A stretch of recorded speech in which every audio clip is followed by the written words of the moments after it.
Oi, what's up, devils? So before any continuation, I'd appreciate you all for helping me out with something very special and unique. Fireball the like button, and if you make it right, it'll turn blue. Also, don't forget to subscribe and turn on the notification bell for more crazy content. If you do, I'll come upon you and make your face bleed. Demonic purposes only. Let's get started, shall we? The Tower of Abhorred Flesh. Anguish. The purpose of the scourging hangs dark in his mind, lashing and thrashing him, but never quite shattering. One sure path to Avicii, the eternal hell. Saicho Yaso, Tomino's hell. I still remember the events of my awakening. It wasn't the first time I'd awoke in the tower. By that time, I'd long since lost count. So many times, I had slipped into a brief unconscious respite, only for searing pain to jolt me back to life. Wailing in agony. Despite my cries of pain, I could always perceive that deep-throated incantation as I felt a very finely edged blade slowly carve away slithers of skin from my bare chest. During my endurance of the torments, I saw only darkness. The linen that firmly held my head bound not only me to see my abuser. My wrists and ankles were bound painfully with wire, pinning them back and suspending me at least 4 feet from the stone floor as a human pendulum. The inability to use my extremities rendered the resistance impotent. I could only scream and grind my teeth into the hoarse bit that gagged me as they sadistically continued to slowly rend flesh from sinew, savoring every second of my misery as they repeated their unholy chant, Adrayog Aduae Jubilex. Sometimes large patches of skin were stripped away. Other times it was small slivers, targeted in areas most sensitive to me. Either instance always resulted in me tearing my vocal cords in pain until shock would inevitably cause me to lose consciousness, only to have the damning sting of salt being cast into the exposed wounds rouse me back to life to continue their sinister rites. This occasion, however, I decided that I would fight against the urge to slip into the blissful darkness. I would bear the excruciating punishment until either they lost interest in my suffering or death took me. I could feel my molars dig further and further into the bit with every drawn-out second they spent flaying me alive. I can't say with much accuracy how long I suffered this time, as the pain and the extra effort it costed me to stay awake made it seem as though many hours had passed. When darkness began to cloud my mind once again, unable to continue my endurance, I silently prayed that I would not wake again. With further descent into the clutches of eternal rest, I tried to make her face, her radiant smile, to be my image of parting grace. The smiling face of my beloved Jennifer on the night of the festival, illuminated by the glow of the fireworks. Over my waxing screams, I tried to remember the sound of her laugh as she'd burrow her face into my chest. Just before the dark void would have me, however, I noticed the incantation cease. The chamber was quiet, save for my groans of pain. I then felt the linen around my eyes loosen until falling away completely, allowing gravity to pull my head downwards to face the stone floor. It was at least a full minute before my vision could compose itself. Directly below me, perched in a pool of blood, was a cauldron containing the discarded scraps of my flesh.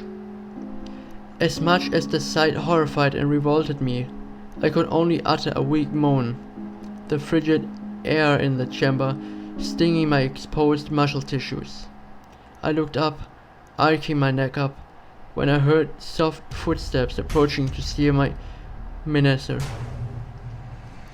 He wore a dark, scarlet cloak with a hood that completely concealed his face and brandished a small knife in his left hand, dripping with blood. My eyes widened as he approached closer, the blade poised downward and outstretched. Panicking, I tried more vigorously than before to fight against my restraints. As before, it served me little as he grabbed my long hanging hair to force my face closer to him. Even held only mere inches away, I couldn't distinguish any features from under his hood. As he raised his blade over my face, I could once more hear the guttural chant, Adroyak, Adue, Jubilex. My throat too weak and worn, I could only utter a weak moaning as the blade sank deep into my forehead, scoring some manner of sigil or branding into it before cutting deep across the length of my arms and legs, allowing the vicious crimson to flow down freely onto the cauldron beneath me. When he was finished, he then removed the horse bit from my mouth. The rush of unobstructed fresh air caused me to cough and wheeze as I sputtered. My voice was nearly depleted. "Who are you?" As the reply to my query, the acolyte cocked its head to the side and let out a deafening screech as I felt him push the index finger of its right hand into the cuts on my forehead. I felt a blinding flash of light seemingly coming from within my eyes as I began to envision a small farmland with bright and healthy soil, bearing many crops.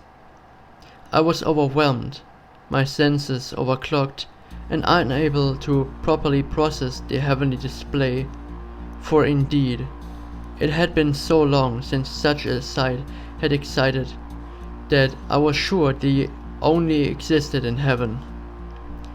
I saw, gathering the bountiful harvest, was a man and his boy. They laughed as they toiled, overjoyed with the fruits of their labors.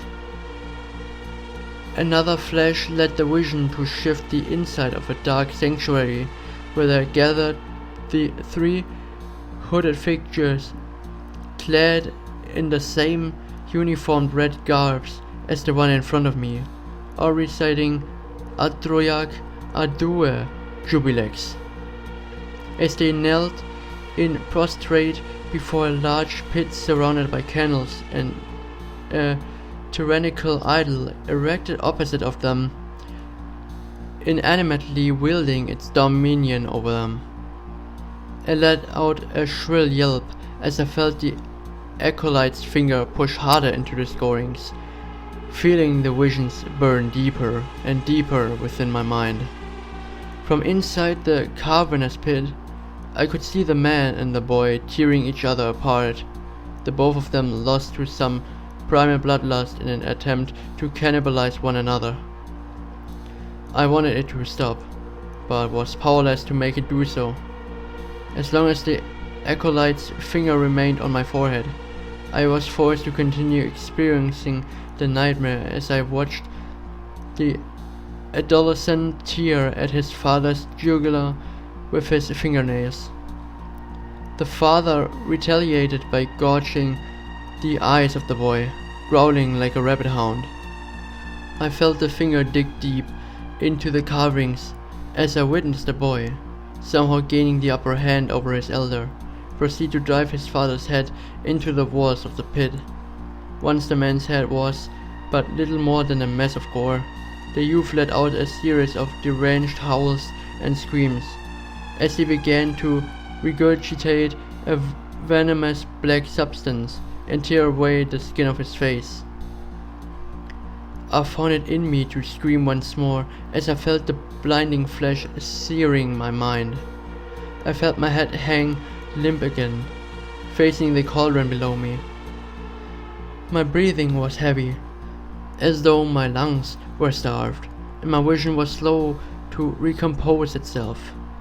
My head was swarming unable to comprehend the ghoulish scene I just witnessed. Who were they, and why were they killing each other? I was allowed no avenue to express my questioning to the acolyte before he forced my head upwards once more to meet gaze with him. Before I could so much as gasp, he pinched my nostrils together, forcing my mouth open and jamming the blade inside. My struggling failed me again as I felt the blade slice into the root of my tongue, once more reciting that familiar damning chant. My abilities to scream were annulled by my choking as the warm, metallic taste of blood floated my throat. Like with the rest, my severed tongue was cast into the cauldron. For a moment, I felt I was finally close to death as I sputtered and wheezed, choking on my own blood. Of course, I was again denied this end to my punishment, when the acolyte revealed a glowing, scalding shot of iron and forced it into my mouth, cauterizing the gash where my tongue once was. I truly began to wonder in that moment if I'd not perhaps perished, as many of the others had on the night of the festival, the night it happened, and that I was now condemned to suffer eternally in this abattoir of crimson-stained stone and mortar. Weakly and with depleted vision, I watched as he used the knife to sever the wires binding my limbs, causing me to plummet to the cold, unforgiving stone, before silently collecting the cauldron and quitting the chamber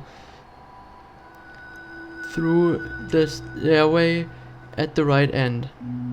I was left to lie in a pool of blood, my body broken and rent.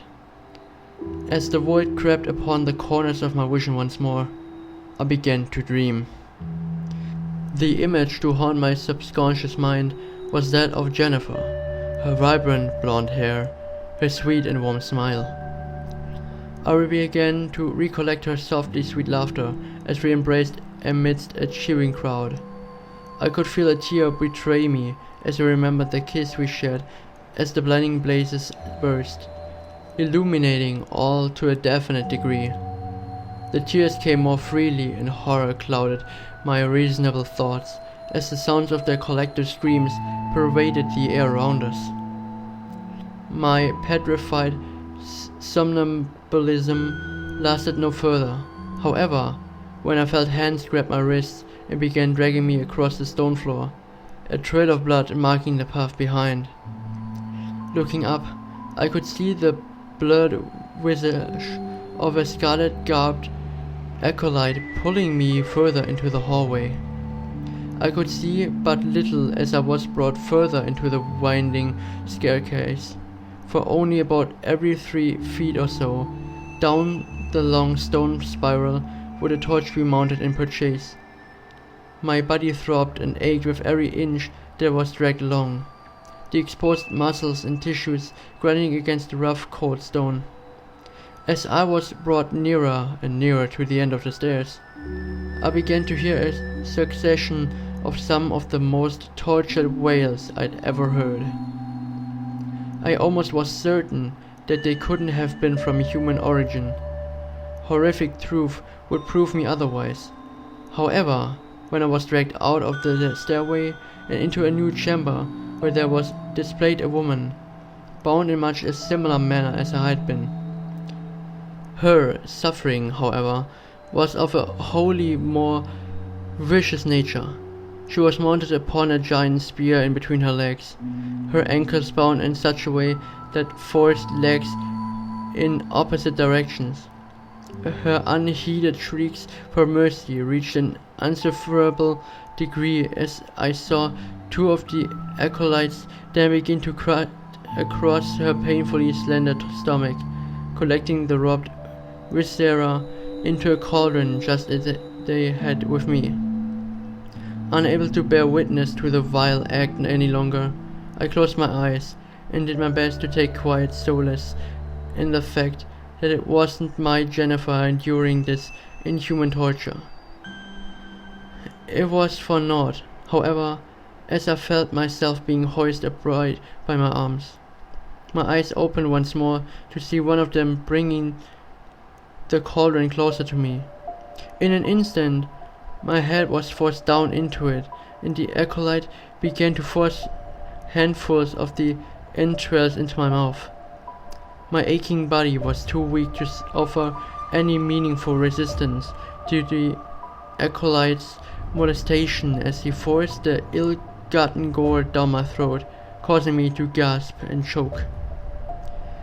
As they did this, I could only distinguish a single monotonous phrase over the poor woman's screams. Adroyak Melios. I was given no time to ponder what that phrase meant before my head was forced from the cauldron to see one of the acolytes holding a dark grail to my slack jaw. With preternatural speed and ferocity, my head was snatched back, and the viscous black liquid contained in the night-shaded grail was poured into my helplessly agape mouth. The substance was thick and warm, rendering swallowing it nearly impossible. When the last of it was emptied, I began to feel as though the blood-stained confinement was warping around me. The further I fell into the dizzying trance, the more that mysterious mantra cycled incessantly in my mind. I began to perceive the utterance of the words taking on a discordant quality, as if it were originating from the throats of men, women, and beasts alike, all in perfect unison. That was when, amidst the distorted chaos that was the chamber around me, I saw it for the first time. This being, nay, this force, appeared to me from the midst of a crimson glow with an avatar that resembled a human being only in posture and general shape. The body was sexless and without skin, comprised merely of exposed muscle tissue and organs. The extremities were long and slender, such that laymen may consider them frail, with long, razor-edged talons at the ends of its digits that threatened to disembowel any living creature with but a swift stroke. It was the entity's head that nearly broke the meager hold I still had with my sanity. The being was without a face, without identity. In place of that was what appeared to be a mass of twisted, clammy flesh that reeled and pulsed, as if a living, beating heart were encased within. I could feel the entity's cacophonous vocals resonating, beating like a drum within my mind. Adrayok Melios. Adrayok Melios. The entity repeated as it outstretched a slender, skinless left hand and bore its taloned claws deep within my chest. Be it either a product of the delirium adding my mind, or of whatever ethereal force it was manipulating, I felt no pain. And yet it was excruciating as the sinuous digits grasp tightened around my heart. From all around me, I began to hear, as well as feel, their collective screams again. My body became numb as the arm of the entity slowly fused deeper and deeper into my chest. The more my body continued to join with it, the louder, clearer, and pronounced the screams became. Even in writing, I cannot accurately comprehend the nature of the anguish wailing. It was as though 1,000 men, women, and children were crying out in a blood-drunk frenzy, having lost themselves to some sort of hysteria. I began to see them all once again, clustered together with eyes of rage and tearing each other apart with teeth and nails alike. The confines around me continued to shift, morphing into so close a representation of the night of the festival. All around me, I watched as the glowing fireworks illuminated the Holocaust. The pressure on my heart tightened as, in petrified sorrow, I was forced to relive that night when I watched those I once knew as family and friends who'd gathered in celebration of my engagement to my beloved slaughter each other. This time was different, however, in that I didn't merely hear or see the carnage, but felt it. Every scratch, every bite, I felt it all, physically, viscerally, and mentally. Once they had feasted upon their once fellow brethren, I saw them turn their feral ire upon themselves, ripping and tearing at their own flesh, with their eyes draining of the same venom that I'd witnessed in the acolyte's earlier mirage. Jubilex, Sanctis Melios, they cried to the skies above before falling dead upon gore-ridden earth. What had begun with blood and flesh, the distorted voice boomed in my head, so too shall it end and be reborn in that image. In that instant, I felt as though my own body began to unravel itself, watching in horrific revulsion as my own flesh stripped itself away. I screamed out in abject terror when, all of a sudden, I felt once again the cold stone beneath me. Dazed and hysterical, I examined my environment to find that it no longer resembled a damning premonition. I saw that I was once more being taught down a dim corridor. The further they tugged my battered, shredded body, the more clearly I was able to distinguish distant reticles of the familiar, archaic chanting from ahead. Adrayag Adue Jubilex, Adrayag Adue Jubilex. I heard the repetitions echo off the stone walls of the hall. The more I listened, the more I began to hear the phantom whispers. Flesh for the faceless one. What do you mean? With the little time I would have to ponder that query, the entity's statement continued to pervade my reasonable thoughts. What began with flesh shall too end and be reformed by flesh in that image. Reaching the end of the prolonged hallway, I was hoisted gracelessly to my feet by my arms by two of the acolytes. Before me was the very same sanctuary from the hallucination.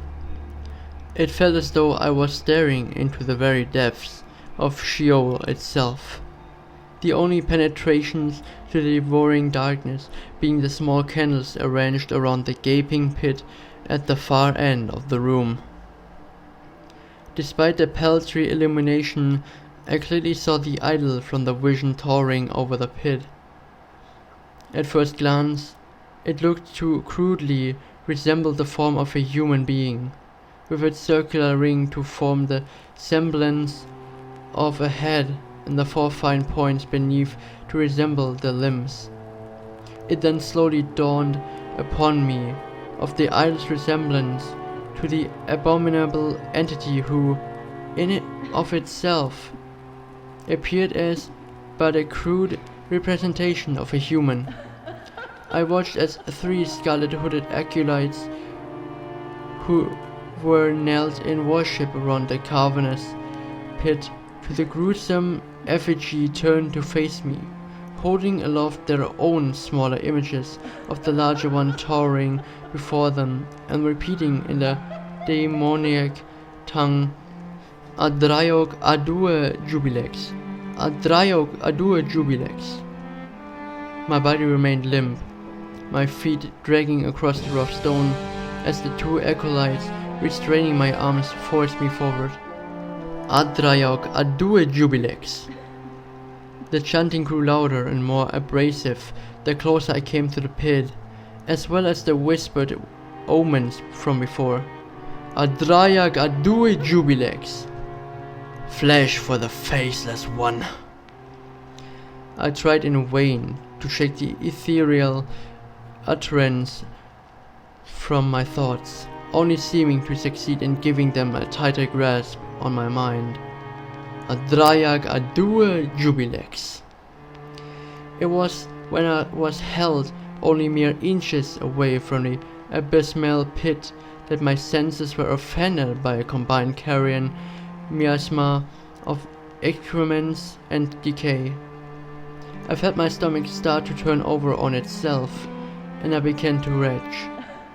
I soon regretted this physical impulse, however, as, with speed, one of the acolytes before me used the piercing edge of his idol to slice across his palm, producing venomous black blood before forcing me to consume it once again.